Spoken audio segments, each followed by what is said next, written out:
Apa kabar pemirsa TVR Parlemen dimanapun Anda berada? Berjumpa lagi dalam program TVR 17 bersama saya Vincent Aldi.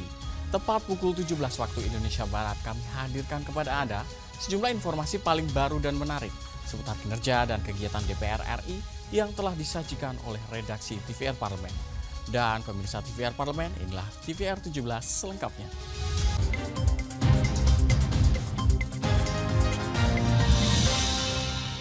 Berita pertama, anggota Badan Anggaran DPR RI mendorong pemerintah untuk mengawasi secara ketat data ketahanan kesehatan nasional dan memperhatikan aspek efisiensi serta efektivitas dalam pengelolaan anggaran negara agar program tepat sasaran.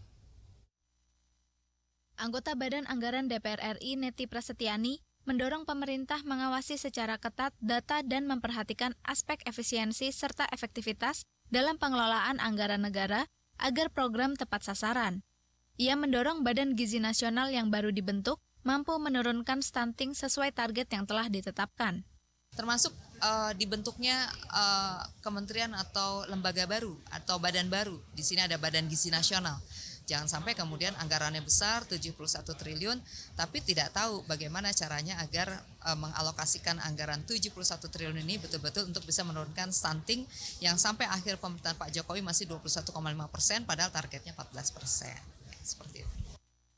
Menteri Keuangan Republik Indonesia Sri Mulyani menyampaikan, RAPBN tahun 2025 dirancang untuk mewujudkan kesejahteraan masyarakat dan mengakselerasi sistem kesehatan melalui upaya percepatan pencegahan dan prevalensi stunting. Untuk mendukung transformasi sistem kesehatan, anggaran kesehatan dialokasikan 197,8 triliun rupiah. Kebijakan prioritas di bidang kesehatan tahun 2025 termasuk percepatan pencegahan dan penurunan prevalensi stunting. Penurunan prevalensi stunting dari 37,2% tahun 2013 menjadi 21,5% di 2023 perlu untuk terus diakselerasi. Tim TVR Parlemen melaporkan. Berita selanjutnya pemirsa, anggota Komisi 2 DPR RI meminta pemerintah dan KPU harus memastikan norma yang ada dalam revisi PKPU disampaikan dengan baik hingga ke daerah. Jangan sampai ada penafsiran yang berbeda dari pusat ke daerah. Komisi 2 DPR RI menyetujui revisi peraturan KPU nomor 8 tahun 2024 tentang pencalonan gubernur dan wakil gubernur, bupati dan wakil bupati, serta wali kota dan wakil wali kota.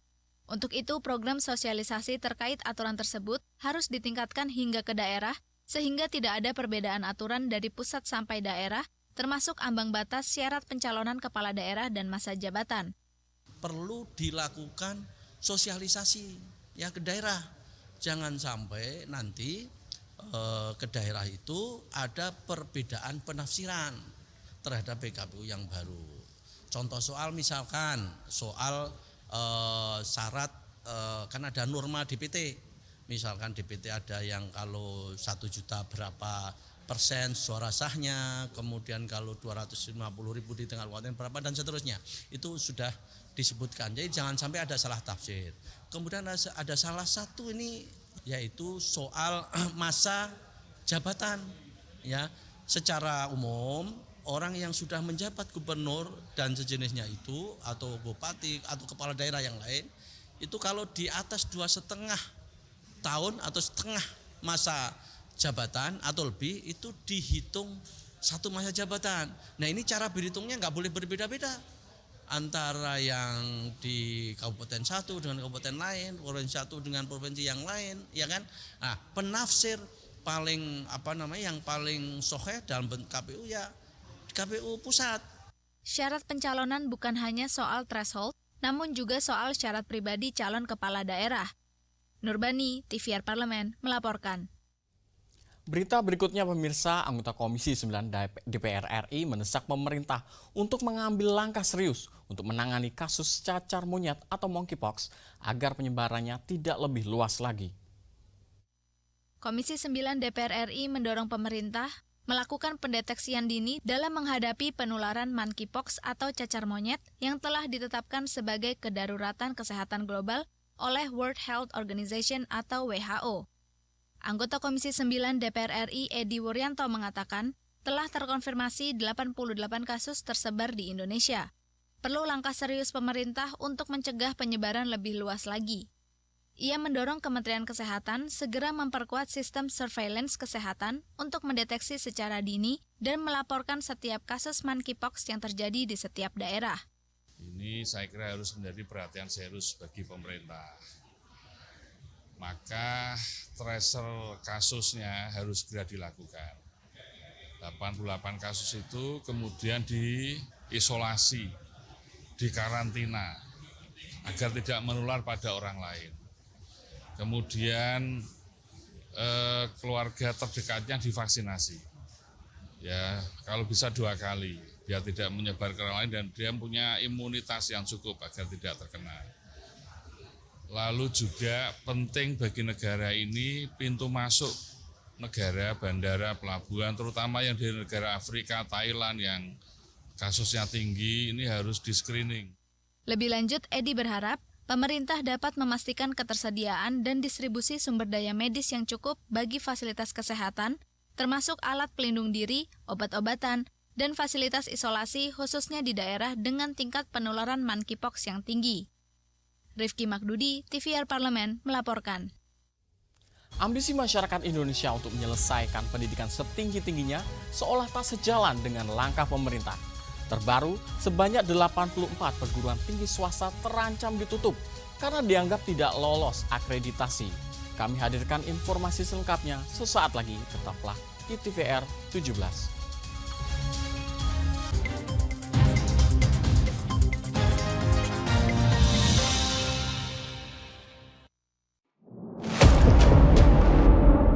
Sini ditambang. Konflik yang terjadi, Warga sini tidak mengizinkan.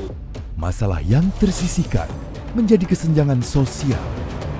Ya namanya rakyat kecil gak bisa apa-apa, mau komplain juga gak didengar. Sebab apa? Itu menyangkut isi perut kami semua. Bagaimana memutus keterbatasan untuk didengar?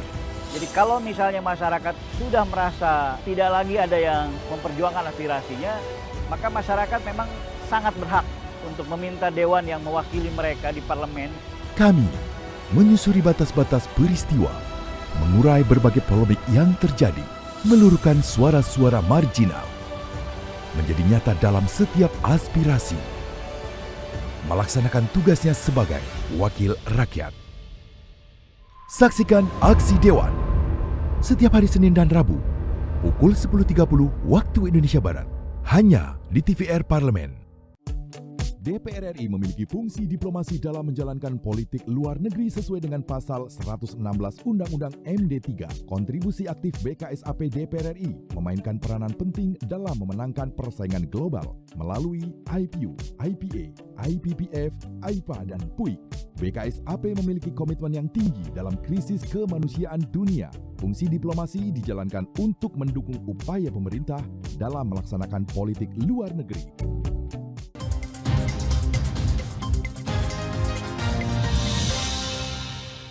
Kembali di TVR 17, Komisi 10 DPR RI menekankan bahwa pemerintah perlu mengkaji kembali keputusan menutup perguruan tinggi swasta.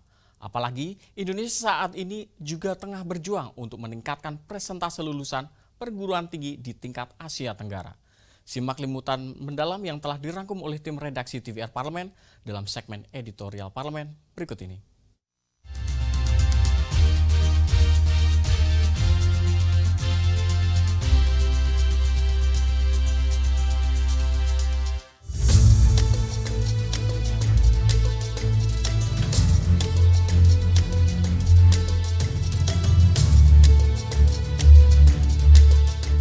Pendidikan di Indonesia seperti tidak pernah lepas dari masalah. Sebelumnya, publik sempat diramaikan dengan isu uang kuliah tunggal yang semakin mahal. Barangkali, nyali sebagian calon mahasiswa semakin ciut melihat tingginya biaya kuliah perguruan tinggi negeri. Tak ayal perguruan tinggi swasta yang menawarkan biaya kuliah lebih rendah menjadi alternatif untuk calon mahasiswa. Utamanya bagi calon mahasiswa yang kemampuan ekonominya tergolong pas-pasan. Mengingat jumlah masyarakat Indonesia lebih banyak yang berstatus ekonomi menengah rentan ke bawah. Diperkirakan lebih dari 100 juta orang Indonesia masuk dalam kelas ekonomi menengah hingga bawah. Namun ambisi masyarakat Indonesia untuk menyelesaikan pendidikan setinggi-tingginya seolah tak sejalan dengan langkah pemerintah. Terbaru, sebanyak 84 perguruan tinggi swasta terancam ditutup karena dianggap tidak lolos akreditasi. Hal itu diungkapkan oleh Badan Akreditasi Nasional Perguruan Tinggi. Meski begitu, Komisi 10 DPR RI menekankan bahwa pemerintah perlu mengkaji kembali keputusan menutup perguruan tinggi swasta. Intinya, pemerintah harus punya solusi agar mahasiswa tetap dapat melanjutkan kegiatan perkuliahannya. Apalagi Indonesia saat ini juga tengah berjuang untuk meningkatkan persentase lulusan perguruan tinggi di tingkat Asia Tenggara. Jumlah lulusan perguruan tinggi di Indonesia tercatat masih berada di bawah Singapura dan Malaysia. Supaya dia tetap mendapatkan ada harapan untuk tetap terakreditasi, tentu pembinaan itu juga dilakukan tidak hanya pembinaan yang memang secara normatif, tapi dilakukan pembinaan yang sifatnya pendampingan supaya benar-benar perguruan tinggi tersebut masih bisa tersamarkan untuk mendapatkan akreditasi. Dan yang terakhir juga dibuka peluang kalau memang sudah tidak dimungkinkan lagi ada dua hal. Yang pertama bisa merger atau bergabung dengan perguruan tinggi lain. Yang kedua yang mungkin bahasanya kurang enak adalah diakuisisi oleh perguruan tinggi lain prodinya. Masalah perundungan atau bullying juga masih menjadi awan gelap bagi dunia pendidikan. Menurut data Komisi Perlindungan Anak Indonesia dan Federasi Serikat Guru Indonesia, kasus perundungan di sekolah mengalami peningkatan setiap tahunnya. Bahkan di tahun 2023 mencapai 1.478 kasus.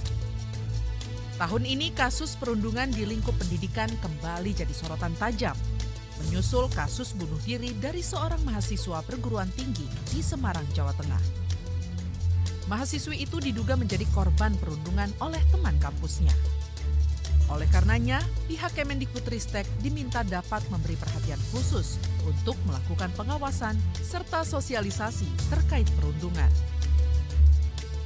Nampaknya ini menjadi kritik bagi saudara Nadiem Makarim, walaupun dengan sisa waktu yang sekarang tidak ada salahnya dengan sisa waktu yang sekarang lebih memperbanyak berkomunikasi, bersosialisasi dengan para pemangku kepentingan, paling tidak di akhir periode Nadiem Makarim ada soal bullying ini bisa terminimalkan, walaupun tidak akan bisa terselesaikan seluruh masalah bullying ini. Merevolusi pendidikan memang bukan hanya soal akademik saja, tetapi juga terkait moral atau akhlak. Disinilah pentingnya pendidikan karakter, sehingga masyarakat Indonesia terus berkembang menjadi insan yang terdidik secara pikiran dan mental. Tentu kita mengharapkan ya seperti baginda Rasulullah itu adalah karakter kita, akhlak bangsa ini harus kita perbaiki lebih baik. Itulah tujuan utama. Dengan baiknya karakter, disiplin, kejujuran ada di mana-mana, bangsa ini akan bisa lebih besar. Ya, kenapa? Karena diisi oleh orang-orang jujur, orang yang berkarakter. Inilah tekad kita bersama. Upaya transformasi pendidikan selanjutnya berada di pundak pemerintah yang baru. Alokasi anggaran pendidikan sebesar 20% dari APBN atau sekitar 720 triliun rupiah diharapkan dapat tersalurkan, khususnya untuk kepentingan pendidikan di sekolah yang menjadi pondasi pembentukan karakter bangsa.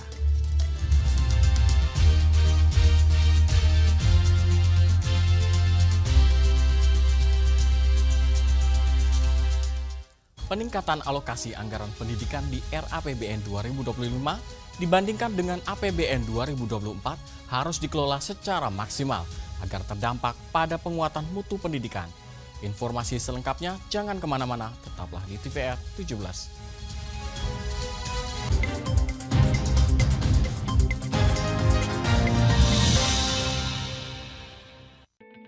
Selamat datang di Biro Pemberitaan Parlemen. Anda memasuki kawasan zona integritas menuju wilayah bebas dari korupsi atau WBK dan wilayah birokrasi bersih dan melayani atau WBBM. Biro Pemberitaan Parlemen berkomitmen penuh untuk mewujudkan wilayah bebas korupsi dan wilayah birokrasi bersih dan melayani. Komitmen kami, pejabat dan jajaran memiliki komitmen tinggi untuk mewujudkan WBK dan WBBM melalui reformasi birokrasi, khususnya dalam hal pencegahan korupsi dan peningkatan kualitas pelayanan publik. Kedua, bebas dari korupsi dengan terwujudnya wilayah bebas korupsi atau WBK, yang artinya bebas dari KKN, gratifikasi dan dari segala bentuk pungutan liar atau pungli. Terakhir, pelayanan prima dengan terwujudnya wilayah birokrasi bersih melayani, yaitu dengan meningkatnya kualitas pelayanan publik dan tercapainya kepuasan masyarakat terhadap pelayanan.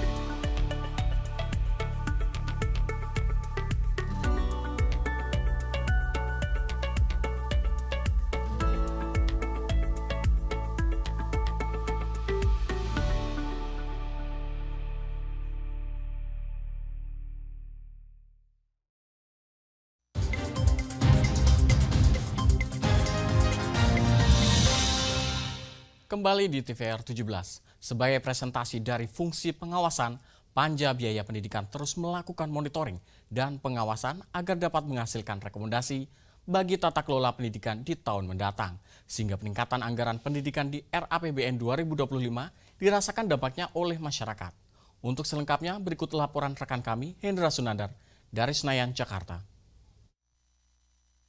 Baik pemirsa TVR Parlemen dimanapun Anda berada, kami informasikan kepada Anda bahwa DPR RI telah melakukan rapat paripurna penyampaian RAPBN tahun 2025 yang mana di dalam RAPBN yang disampaikan oleh Presiden Jokowi tersebut ada kenaikan alokasi anggaran pendidikan dari sebelumnya 665 triliun di RAPBN 2025 menjadi 722 triliun di RAPBN tahun 2025. Nah, lantas kenaikan ini apakah menjadi angin segar bagi dunia pendidikan Indonesia, terutama di tahun mendatang? Tentu Komisi 10 sebagai leading sektor di bidang pendidikan terus berupaya memberikan yang terbaik dalam menghasilkan satu pendidikan yang lebih ramah terhadap masyarakat. Nah, tentu dalam hal ini Komisi 10 telah membentuk Panja Biaya Pendidikan yang tentunya ini diharapkan bisa menjadi satu supporting dalam upaya menghasilkan pendidikan yang lebih baik di kedepannya. Nah, seperti apa Panja Biaya Pendidikan ini? Tentu kami sudah bersama dengan anggota Komisi 10 DPR RI, yakni Ibu Lisda Hendra Joni dari fraksi Partai Nasdem. Ibu, terima kasih atas waktunya Ibu. Bu, terkait dengan Panja Biaya Pendidikan ini, apa yang sekiranya menjadi fokus utama dalam Panja ini, Bu, dalam melakukan rapat-rapat di hari ini misalnya? Ya, Panja ini ada karena memang dari permasalahan-permasalahan yang ada di dalam dunia pendidikan. Dalam hal ini mitra kerja kami, Kemendikbudristek ya, dan dari permasalahan-permasalahan yang ada di lapangan, dari aspirasi masyarakat yang kami temukan juga di lapangan, sehingga disinilah kami berinisiatif untuk membentuk Panja Biaya Pendidikan supaya apa yang kita dapat selama ini harus betul-betul lebih clear ya, lebih clear dari semua pihak. Kemudian diundang, ada dari mantan menteri, ada pakar-pakar pendidikan, ada dari pihak-pihak ya, dari baik itu orang tua murid, wakil-wakil komite, dan macam-macam, termasuk kemarin ICW, dan juga dari Kemendikbudristek sendiri, kemudian juga LPDP, semuanya kita undang. Ya, seperti itu, dengan harapan bahwa nantinya apa yang dihasilkan oleh Panja ini dapat betul-betul kita tahu permasalahan yang sebenarnya di mana, kemudian ke depan tentu kita berharap lebih baik gitu. Bu, ini kan ada kenaikan jumlah alokasi anggaran dalam RAPBN, Bu. Ya. Kira-kira sektor mana aja yang sekiranya menjadi fokus supaya perbaikan ke depan ini, supaya masukan juga kepada pemerintah, Bu ya? Iya. Pertama tentu kami di Komisi 10 atau dari Panja Pendidikan menyambut ini suatu menyambut baik ya dengan adanya peningkatan dari anggaran biaya pendidikan ini. Namun tentu karena kami sekarang sedang menggali satu-satu dari permasalahan yang ada, dari anggaran yang sekarang sudah ada nih 665 triliun yang sudah ada, tentu ini pun juga harus kita benar-benar buka dulu. Sebenarnya anggaran ini apakah sudah cukup atau kurang, atau memang belum tepat sasaran, seperti itu. Karena kalau kita melihat dari anggaran yang 52% yang ditransfer ke daerah, ini kan masih tanda tanya. Apakah dana yang ditransfer ke daerah dan juga dana desa tersebut benar-benar dipergunakan untuk urusan pendidikan? Seperti itu. Karena menurut saya kalau memang anggaran tersebut dipergunakan untuk di dunia pendidikan sepenuhnya ya, ini rasa-rasanya tidak akan ada lagi kekurangan sekolah, kemudian seperti kekurangan sarana prasarana, masih ada anak-anak kita yang duduk di lantai, kemudian dengan suasana belajar yang kita tahulah kondisinya seperti apa, seperti itu. Nah, tentu ini dulu, jangan sampai kita menambah, tapi sebenarnya nanti akan terjadi seperti itu lagi. Jadi saya kira yang kita tahu juga ya dari dulu dan masyarakat tahu ini 20% ini dikelola oleh Kemendikbudristek. Ternyata itu hanya 3% atau dari anggaran 20% yang APBN itu. Sebenarnya Kemendikbud ini kan hanya 3%-nya atau 15%-nya dari 20% itu gitu. Sedikit sekali gitu. Nah, jadi ini yang harus sama-sama sebenarnya harusnya dana ini di mana sih? Kalau memang di Kemendikbud kan enak, dia bisa ngontrol sampai ke bawah. Tapi kalau di bagian lain, tentu dari Kemendikbud tidak bisa mengontrol ini. Ya, karena dia hanya mengelola 3%. Ya, sementara keseluruhan ini kan 20%. Itu ada yang tadi ditransfer ke daerah, ada yang kementerian dan lembaga lain. Nah, seperti itu. Tentu ini hasil dari apa yang kami temukan di Panja Pendidikan inilah yang akan menjadi rekomendasi nantinya untuk pemerintahan selanjutnya dan juga untuk teman-teman di Komisi 10 yang akan datang. Ibu, terima kasih atas kesempatan dan waktunya, atas bincang-bincangnya. Baik pemirsa, demikian wawancara kami dengan anggota Komisi 10 DPR RI Ibu Lisda Hendra Joni, dan tadi disampaikan juga bahwa Komisi 10 memberikan apresiasi atas kenaikan anggaran pendidikan di dalam RAPBN tahun 2025. Nah, tentu ini menjadi angin segar dan tentunya di dalam panja biaya pendidikan ini adalah nanti menjadi sarana bagi Komisi 10 untuk melakukan pengawasan lebih ekstra dan ketat agar bisa menghasilkan anggaran dan program pendidikan yang lebih tepat sasaran. Baik pemirsa, demikian yang dapat kami laporkan dari ruang rapat Komisi 10 DPR RI. Kami kembalikan ke rekan kami di studio.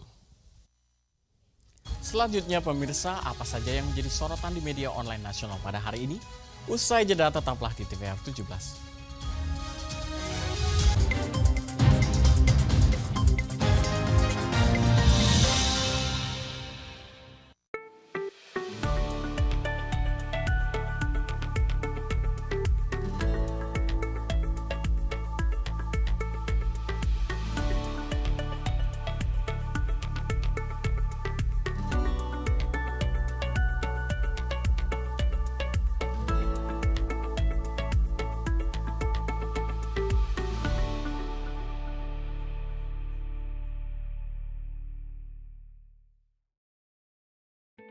Selamat datang di Biro Pemberitaan Parlemen. Anda memasuki kawasan zona integritas menuju wilayah bebas dari korupsi atau WBK dan wilayah birokrasi bersih dan melayani atau WBBM.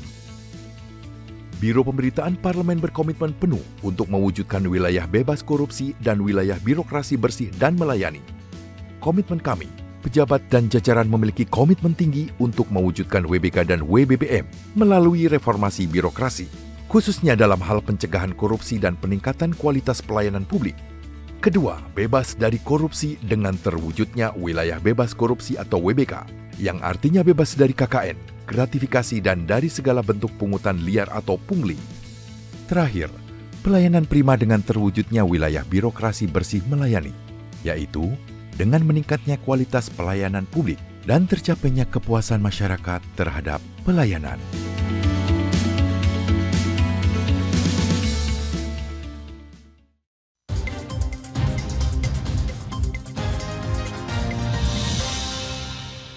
Kembali di TVR 17 pemirsa, kali ini kita masuk ke segmen media online nasional. Mari kita simak isu apa saja yang menjadi sorotan media serta tanggapan dari sejumlah anggota Dewan Bersama rekan kami, Elisa Purba.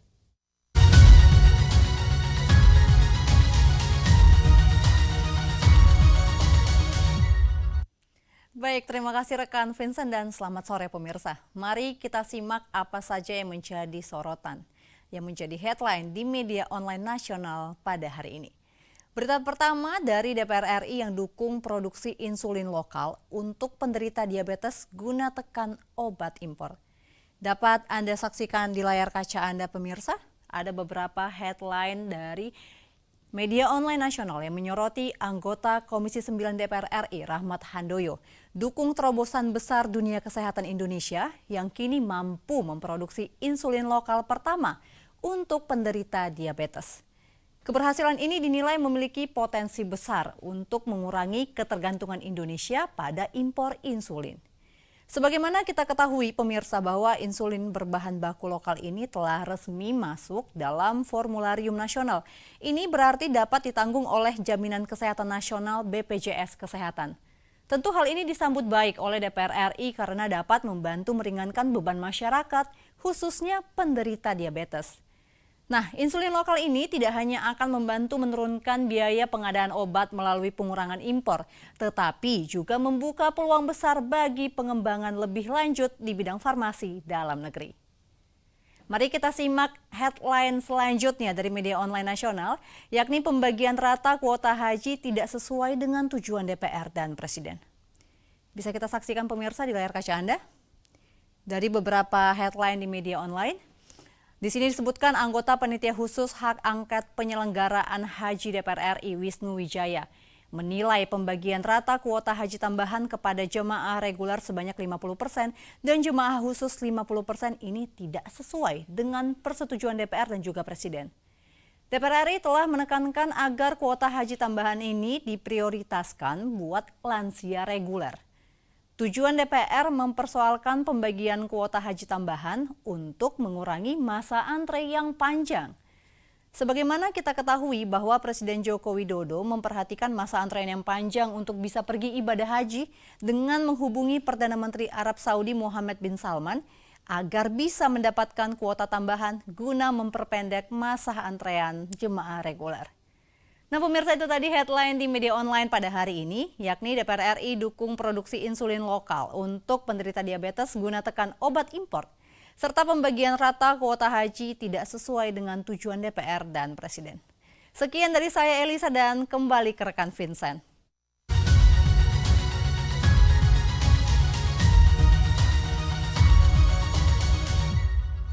Terima kasih rekan Elisa yang telah menyampaikan sejumlah update sorotan dari media online nasional pada hari ini. Segmen media online tadi sekaligus menutup program TVR 17 edisi sore hari ini.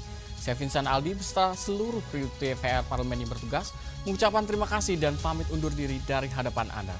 TVR Parlemen, referensi Indonesia.